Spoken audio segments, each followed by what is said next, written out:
Police say they've discovered some DNA that they hope is probably connected to one of the thieves. That's what we're showing. There they go. The escape route was after posing as maintenance workers, coming down the cherry picker and making off. They also say that the suspects did use this lift truck, and that is what helped them escape the crime scene. But the DNA was found on a helmet and one of the gloves that was used by the thieves. The hope is this will lead inspectors to one or more suspects. I was just really amazed at how they pulled this off in 4 minutes. $102 million in jewelry in 4 minutes. Right? I mean, it was amazing, and I thought it was going to be like Ocean's 11 high-tech crimes. It's more like Hamburglar. Like, it's astonishing. I thought this would make a great movie, but it's more like an SNL skit. Right, they busted through the glass. Well, but I was reading that the glass didn't actually completely break, that they created a crack and they were reaching in for the jewels, and that's how the crown. Who knew you could just literally break in the window and steal stuff and get away? I mean, it's I'm sorry to laugh at it, but it's astonishing how simplistic it was. Cut through the glass and see how that goes. Let's do it. And how long it takes you to get in to steal a pancakes. But seriously, we got some more on this heist. We're joined now by Dr. Lori Verdarame, the PhD antiques appraiser, who's also been a museum curator and director. Dr. Lori, thanks for being here. Is this one of the more creative heists you've seen? What stands out about it to you? It would be funny if it wasn't so tragic. It's tragic in terms of course, a huge mistake, a big security breach. How lax is the Louvre? In my opinion, those particular pieces that were part of this jewelry heist, within 24 hours, those pieces were broken apart and have been put onto the black market. It's probably something that has to do with someone on the inside. These particular pieces, while it's probably an organized crime ring that is responsible, it's very probable that somebody assisted. This is a big mistake. How are this closed circuit cameras not being used at this point? How is it possible that outside there is not other security in place? I know that the Louvre, as other museums around the world, have problems with this, but in fact, this is a major problem, and I think that there's going to be some job openings at the Louvre with some high administrators. Yeah, and so Dr. Lori, is there a reason that you can piece together for why these 9 pieces were stolen, or were they just the easiest to grab? I think the Apollo Gallery was easiest because it had that access point, obviously, just through the window.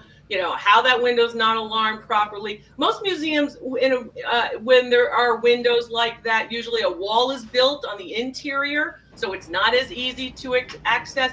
I understand these are historic buildings, but, basically what you have here is a tremendous loss of French cultural objects and, of course, historical objects that will tell the story. What really is going to be interesting, if it continues in the history of museum thefts, in 1911, the Mona Lisa was stolen from the Louvre. And interestingly enough, that when it was returned, that painting became the most desired painting for everyone to see. And more than 100 years later, we all still go to the Louvre saying, I want to see the Mona Lisa.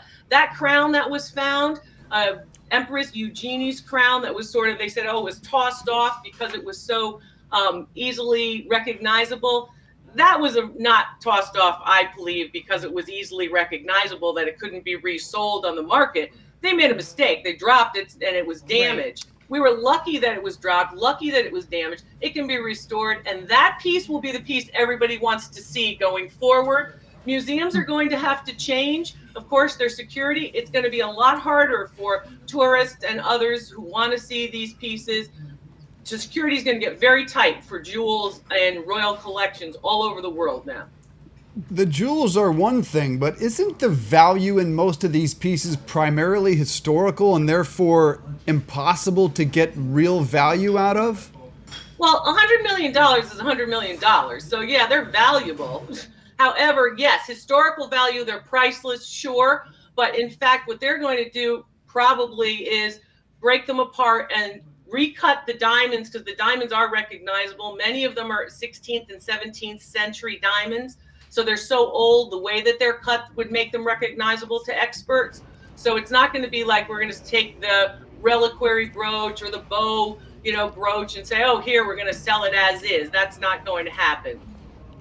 One of the other things that's fascinating about how this was able to happen and what they're possibly going to do in the future, they said that there were alarms around, but it happened so fast within 4 minutes that was the problem. They were talking about installing an actual police department in the Louvre. I don't know how much that would have helped in this situation, but I guess they're going to have to really tighten and verify anybody that comes to do maintenance work, anybody that may look like they belong. They have to really try to verify this. It seems like it's going to be a lot of changes. What about for people that are going there to get a chance to visit? Are they going to face a much tougher time getting access? I would think so. I would think that that's going to be one of the things that's going to have to be put in place at this point. But with respect to putting a police force or putting, of course, a higher level security force within the museum, that should have been done beforehand. So, as I said, this is where someone was lax. Now, the other problem with respect to the value is insurance. They're state-owned objects, so the state is responsible for these objects. There's not additional insurance on those pieces unless they were moving from the museum to another exhibition site, to another museum. So that's when the insurance kicks in. While they're sitting in their home museum, they are, of course, overseen and not insured with any other types of private insurance. The French state just takes care of them. So that's problematic too. Can you shed some insight on what might have been taking place behind the scenes? You said there may be some job openings soon at the Louvre. In fact, the director of the Louvre offered her resignation, but it was refused. But what do you think was going on in the moments and hours after this happened in terms of taking stock of what went wrong?